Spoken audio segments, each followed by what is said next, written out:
Pam Bondi slammed her hand on the table so hard the microphone shook, and in that moment, everyone watching could feel it. She wasn't just frustrated, she was cornered. That single burst of emotion told the whole room something she refused to say out loud. The questions were hitting too close. And the more she tried to keep her composure, the more obvious it became that this exchange wasn't about politics at all. It was about what happens when the nation's top legal officer is pushed to answer something she's spent a long time avoiding. Because here's the truth. When an attorney general can't give a simple yes or no on basic ethics rules, people start wondering why. And what followed over the next few minutes left millions asking the same question. Thank you, Chairman. Thank you, Ranking Member. Thank you, Ranking Member. Thank you, and welcome, Attorney General Bondi. I just wonder, sincerely wonder, do you hear how hollow your last words sound in light of the pardon of all of the January 6th people, day one of this administration? I believe you're sincere. You want to protect law enforcement, but your principal, the president, pardoned every single one on January 6th. It rings hollow when you say these words, that if you spit on a police officer, we're going to go after you. Talk to my friends who are Capitol Police officers who were here, 5 of whom are no longer here. They are dead. And this administration, and I guess I want to ask you, did you have any advice for the president when he came forward with the blanket pardon on January 20th? What advice did you offer the president? I am never going to talk about conversations, advice Were you asked in any for, way. Were you asked I'm for never advice? going to talk about discussions I've had Because or have not had. You'll But remember. I can answer with the President of the United Yes or no? States. Did you give him any advice? Yes or no? I am not going to discuss any conversations That's a that no. I have had with it. And you just put your words in own my word, mouth. I am not going to no, discuss. I'm going to reveal your own words. I am Just a not moment. going to Please stop. discuss Please stop. conversations This is my that time. I've had with the President of the United States. Attorney You asked General, me a question. I would like to reclaim and the you last asked 20 me to seconds. answer. I have asked to reclaim my time. Please put 20 seconds back on the clock. You have an extra 30. If the general, She answered and then answered it again and answered it again with a non-answer. I ask for your consideration if the of general putting time lady on. will let the witness answer the questions, we will. She answered it by saying no. Okay. The 3 hallmarks of this administration are incompetence, corruption, and cruelty. I'm going to focus today on corruption. And in my mind, there are 2 types of corruption: personal, and then the other I'm going to call public, governmental. Attorney General, have you ever been registered as an agent of a foreign principal under the Foreign Agents Registration Act? I assume you're talking about when I represented the country of Qatar for a very short time. The answer is yes. No, hold excuse on. me. No. No. For anti-human trafficking Just- for the World Cup. Anti-human trafficking Yes or for the no? World Cup. Attorney you can't General, put words in my mouth. no. You want to talk about incompetence? You're the one that Excuse said Joe Biden on PBS was competent. You had to retract those words. Mr. So don't Chairman, talk to me. Don't insult me publicly.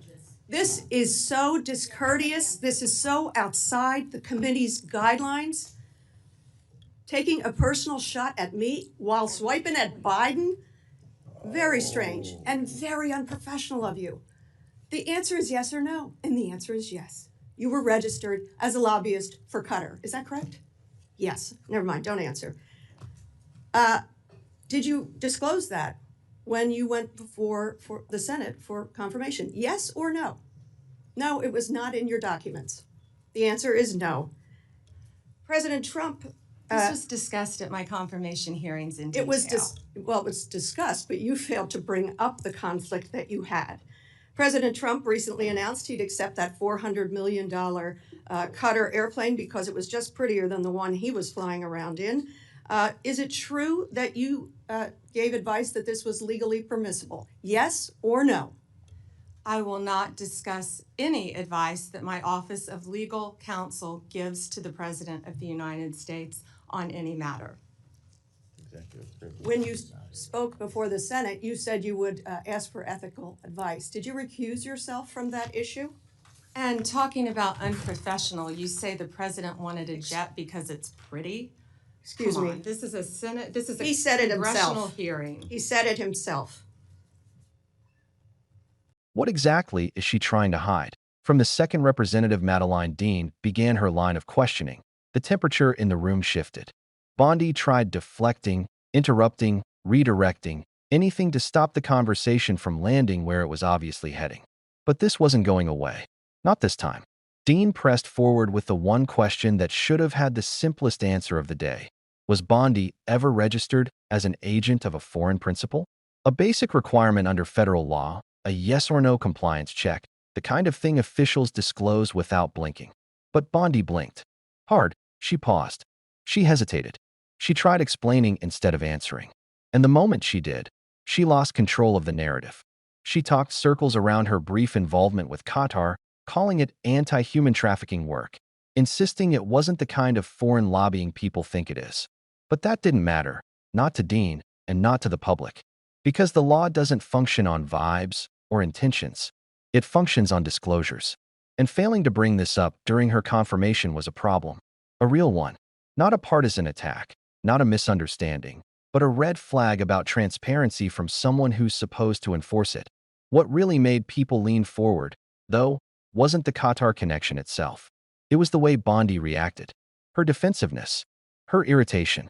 Her voice tightening every time Dean pushed for clarity. That alone sparked a wave of speculation. If this was all as minor as she claimed, why did she fight the question so aggressively? Why dodge it in the first place? And if she overlooked something this significant during her confirmation, what else might be hiding in the background? But before anyone could process that tension, the questioning took a sharp turn, straight into territory Bondi clearly hoped would never surface again. Dean brought up the luxury airplane, the one the president wanted, the one offered by a foreign country Bondi previously worked with. And suddenly, the timeline started aligning in ways no one in the room could ignore. A foreign government she represented, a lavish airplane offered to the president, and the legal advice she may have given him on whether accepting it was even allowed. This wasn't just awkward. It was ethically explosive. Bondi refused to answer. Not even a hint. Not even a sidestep wrapped in technical language. She clamped down entirely, hiding behind executive privilege and claiming she wouldn't discuss counsel given to the president. And sure, legally she may not have had to. But ethically, that silence did more damage than any answer she could have given. Because refusing to address a conflict of interest is still a choice. And in that moment, it became clear she wasn't just avoiding politics. She was avoiding responsibility. But this hearing wasn't done exposing pressure points. Not even close. Dean pivoted to a topic that should have been completely unrelated, crypto. Yet somehow, it all connected. The administration scrapped the National Cryptocurrency Enforcement Team. The president's son launched a private club with staggering membership fees. The president himself had been dabbling in memecoin. And Bondi found herself standing directly in the middle of these overlapping interests with no clear explanation for why enforcement priorities changed under her watch. What made it striking wasn't the accusation. It was Bondi's reaction. She didn't answer. She didn't deny. She didn't even attempt to engage. Instead, she suddenly shifted to talking about child exploitation cases. Important work, of course, but completely disconnected from the question she was asked. It was a diversion, a deliberate redirection, and one that only made the concerns louder. Because when an official avoids the question, especially a simple one, viewers notice. And the more she dodged, the more the room realized this wasn't what she came prepared for. She wanted to talk about accomplishments. Dean wanted to talk about conflicts. And between the two, only one side was giving straight answers. But the moment that truly froze the entire room was still ahead. Without raising her voice, without theatrics, Dean dropped the question Bondi couldn't outrun: the million-dollar stock sale. The timing was devastating. On the very day the president announced a tariff plan so chaotic it sent financial markets spiraling, Bondi unloaded over $1 million in Trump media stock. A move that saved her from taking a major loss when the stock plunged 13% almost immediately after. That wasn't normal timing. That was suspicious timing. And again, instead of answering the question directly, Bondi became emotional. Defensive. She insisted she lost money overall, deflecting from the core issue. Because ethics doesn't care whether she made money total. It cares about whether she used privileged information to avoid a loss. The law doesn't ask if you profited. It asks if you acted with knowledge the public didn't have. And in that moment, Bondi didn't even try to hide her frustration. She had been slammed into the one corner she couldn't talk her way out of, not because Dean was aggressive, but because the question was unavoidable.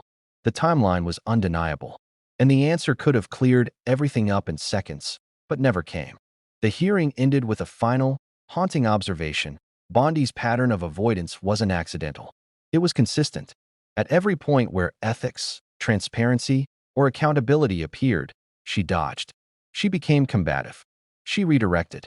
She refused to use the word yes. She refused to use the word no, and indirectly or not.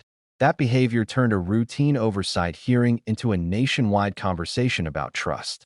Because when an attorney general, the person meant to uphold the law at the highest level, can't or won't answer basic ethics questions, the public instinctively asks one thing. What aren't we being told? The danger isn't just misconduct. It's the erosion of public confidence. The quiet belief that maybe the rules only apply to ordinary people, not the ones enforcing them. And when citizens start believing that, faith in institutions cracks.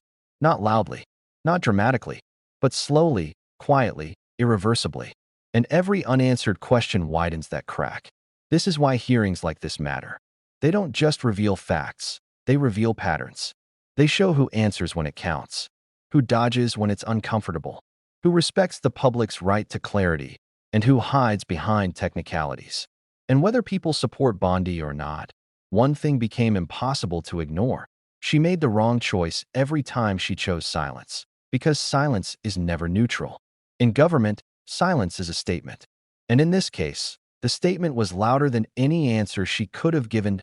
That's why people are still talking about this exchange.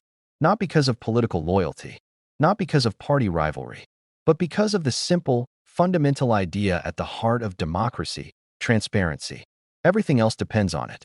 And in this hearing, transparency lost that if we want a system where public officials don't dodge accountability, we have to pay attention to moments like this. We have to watch closely, ask questions, and refuse to accept half answers.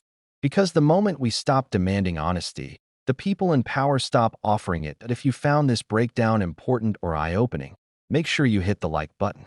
Subscribe for more deep dive political analysis, and drop a comment. Do you think officials should face harsher consequences for hiding conflicts of interest? Or is the current system enough?